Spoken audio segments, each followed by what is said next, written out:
संशयाचं भूत किती भीषण असू शकतं याचा प्रत्यय कल्याणमधील उंबर्डे परिसरामध्ये आलाय। आपल्या 9 वर्षांच्या चिमुरड्यासमोरच एका नराधम पतीनं चारित्र्याच्या संशयातून पत्नीवर चाकूनं सपासप वार केले आणि तिची निर्घुण हत्या केली आहे। या थरारानंतर आरोपी पतीनं थेट नाशिक गाठून पोलिसांसमोर शरणागती पत्करली। तेव्हा या विदारक घटनेचा उलगडा झालाय। अर्चना उर्फ बाली विशाल भुतकर असं या मृत महिलेचं नाव आहे आणि पती विशाल भुतकर याला पोलिसांनी आता या प्रकरणात अटक केली आहे।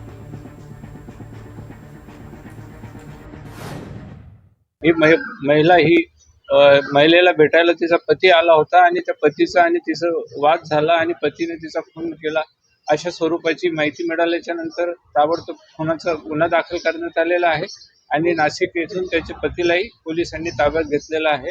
आरोपीचं नाव आहे विशाल साहेबराव भुतकर। याला पोलिसांनी अटक करून मान्य न्यायालयात हजर करून आता तो सध्या पोलीस कस्टडीमध्ये आहे।